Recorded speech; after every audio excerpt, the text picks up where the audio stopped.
आजचा अतिशय ऐतिहासिक असा दिवस आहे, कारण तमाम महाराष्ट्राला नव्हे तर संपूर्ण देशाला ज्या क्षणाची प्रतीक्षा होती तो क्षण आता अवघ्या काही तासांवर येऊन ठेपलेला आहे। कारण एकाच मंचावर ठाकरे बंधू सर्वांना पाहायला मिळणार आहेत।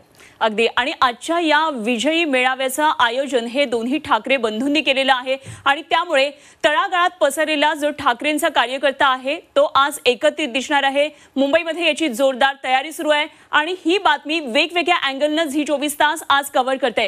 तेव्हा या महामेळाव्याचा महा कव्हरेज आपण झी24 तासवर आज दिवसभर पाहणार आहोत। या घडामोडीची प्रत्येक जो क्षण आहे तो टिपण्याचा आम्ही प्रयत्न करणार आहोत आणि त्यासाठी आमचे वेगवेगळे रिपोर्टर्स आज मुंबईमधल्या वेगवेगळ्या भागामध्ये लक्ष ठेवून आणि मुंबईमध्ये वरई जिथे हा मुख्य कार्यक्रम होणार आहे त्या ठिकाणी आमचे रिपोर्टर्स आपल्या बरोबर जोडले जात आहेत आणि त्यासाठी जोडले जात आहेत आमचे प्रतिनिधी कृष्णात पाटील आणि मनश्री पाठक आणि त्याचबरोबर आणखी आमचे वेगवेगळे रिपोर्टर सुद्धा बरोबर आहेत। ओम देशमुख सुद्धा आता वरई डोम या ठिकाणी बाहेरून आपल्याला संपर्कात आहेत। आपण जाऊया सर्वात आधी मनश्रीकडे। मनश्री, आज या कार्यक्रमाकडे संपूर्ण महाराष्ट्राचं नव्हे तर देशाचं सुद्धा लक्ष लागलेलं आहे, कारण दोन ठाकरे बंधू आज एकत्रित दिसणार आहेत। वातावरणामध्ये काय नेमकं जाणवतंय, कारण तिथल्या वाइब्स निश्चितच वेगळ्या असतील। नक्कीच, कारण आजचा दिवस हा ऐतिहासिक दिवस आहे संपूर्ण महाराष्ट्रासाठी आणि सध्या आपण बघतो आहोत की आसन व्यवस्था या वरळी डोम मधली ही खूप विशेष अशी आसन व्यवस्था आहे। याचं कारण असं आहे की विशेष निमंत्रितांना या ठिकाणी वेगळी व्यवस्था करण्यात आलेली आहे। जर आपण समोर बघितलं तर विशेष निमंत्रितांचा फलक लावण्यात आलेला आहे, पत्रकार आहेत आणि सगळ्यात महत्त्वाचं इथे लक्ष वेधून घेणारी जी बाब मला वाटते आहे ती म्हणजे या ठिकाणचे जे बॅनर्स आहेत संपूर्ण वरळी डोमभर हे वर्तुळाकार बॅनर्स लावण्यात आलेले आहेत। यामध्ये केवळ आणि केवळ उद्धव ठाकरे आणि राज ठाकरे यांचे फोटो आपल्याला या बॅनरवरती बघायला मिळतात। वेगळे उद्धव ठाकरेंचे आणि त्याच्यापेक्षा वेगळे असणारे राज ठाकरेंचे बॅनर आहेत आणि त्यावरचा जो आशय आहे तो मात्र समान आहे। आवाज मराठीचा, लाभले आम्हास भाग्य, बोलतो मराठी या वाक्यांखाली उद्धव ठाकरे आणि राज ठाकरे यांचे फोटो छापण्यात आलेले आहेत। यासोबतच काही संदेश सुद्धा या बॅनरद्वारे देण्यात आलेले आहेत की भाषा मेली तर सगळंच संपलं हे विसरू नका, तुमची ओळख तुम्ही कोणते भाषिक आहात यातून होते।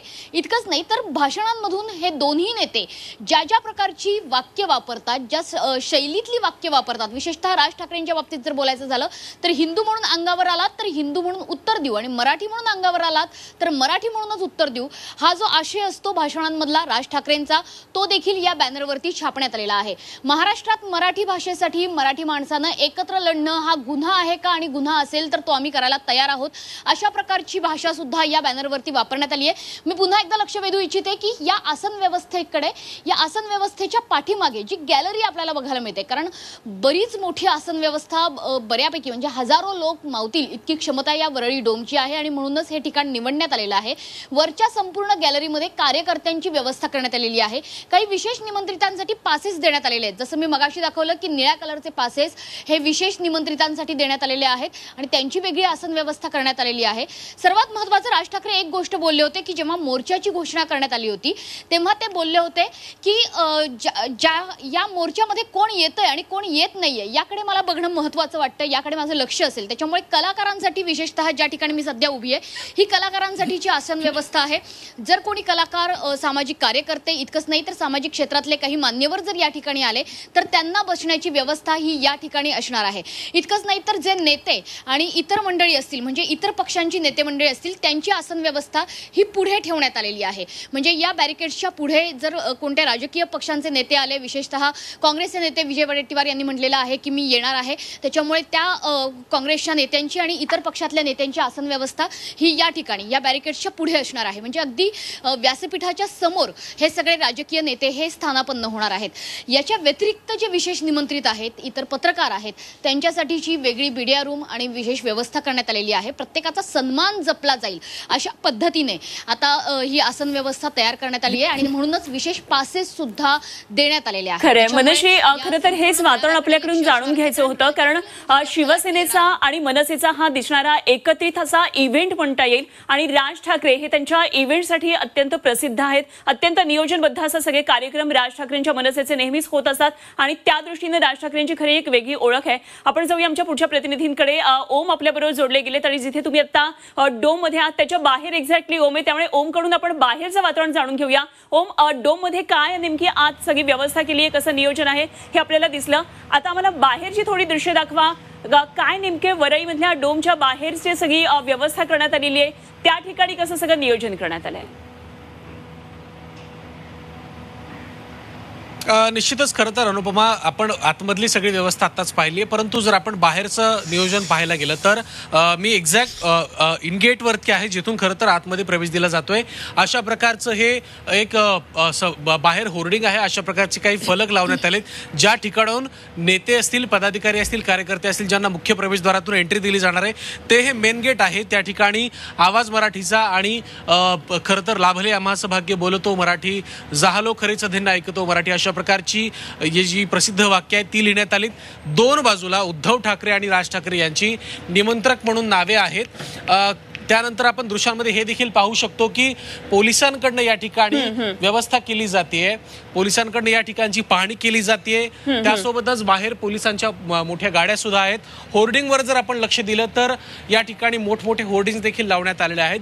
राज ठाकरे, उद्धव ठाकरे हे या सगळ्या कार्यक्रमाचे निमंत्रक आहेत. आणि एकंदर जर आपण पाहिलं तर काही वेळापूर्वी आपण जी दृश्य पाहिली होती की राज ठाकरे, उद्धव ठाकरे यांची निमंत्रक म्हणून आहेत आणि बाहेर पोलिसांकडनं तगड्या मोठ्या प्रमाणामध्ये पोलीस व्यवस्था देखील करण्यात आली. आताच काही पोलिसांचे वरिष्ठ अधिकारी या ठिकाणी येऊन या सगळ्या भागाची पाहणी करून गेलेत. बॅरिगेटिंग सुद्धा मोठ्या प्रमाणात आहे. आपण दृश्यांमध्ये ते देखील पाहू शकतो की मोठ्या प्रमाणात हा जो मुख्य प्रवेशद्वाराचा भाग आहे त्या ठिकाणी बॅरिगेटिंग करण्यात आले.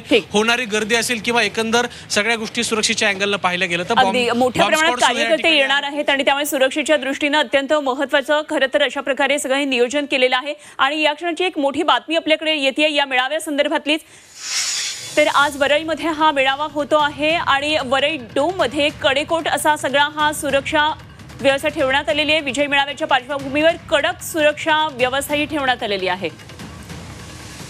तर या संदर्भात अधिक माहिती देण्यासाठी आपल्यासोबत जोडले गेलेले आहेत आमचे प्रतिनिधी कृष्णात पाटील. कृष्णात, आपण पाहतोय कडेकोट सुरक्षा व्यवस्था ही तैनात ठेवण्यात आलेली आहे. तिथे श्वान पथक सुद्धा आता तैनात करण्यात आलेलं आहे. काय एकूण अपडेट्स आहेत?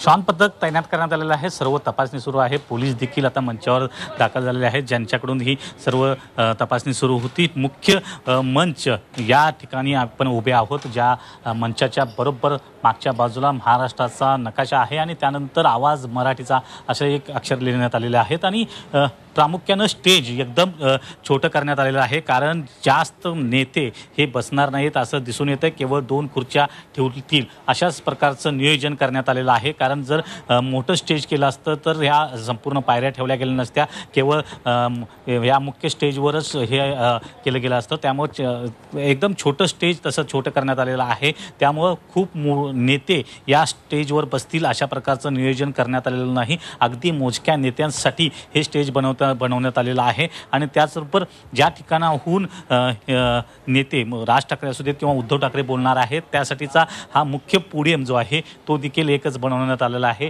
आपण पाहिलं गेलं तर सूत्रसंचालकांसाठी केवळ हे दुसरा छोटा पोडियम बनवण्यात आलेला आहे. त्यामुळं आपण पाहिलं गेलं तर केवळ 2च भाषणं होतील अशा प्रकारची एक शक्यता वर्तवली जात आहे. कारण जर आणखी दुसऱ्या नेत्यांची भाषणं होणार असतील तर 2 पोडियम अशा प्रकारचे छोटे बनवण्यात आले असते. काही नेत्यांची भाषणं होण्याची शक्यता वर्तवली जात आहे, परंतु स्टेजची रचना पाहिली गेलं तर अशा प्रकारची ही रचना केली गेलेली आहे. आणि त्यामुळं 19 वर्षानंतर जेव्हा दोन्ही ठाकरे बंधू येत आहेत तेव्हा खास करून राज ठाकरे यांच्या भाषणाकडे सर्वाधिक जास्त लक्ष असणार आहे. कारण आतापर्यंत उद्धव ठाकरे हे विरोधी पक्षामध्ये राहिलेले आहेत आणि त्यांच्यातून नेहमीच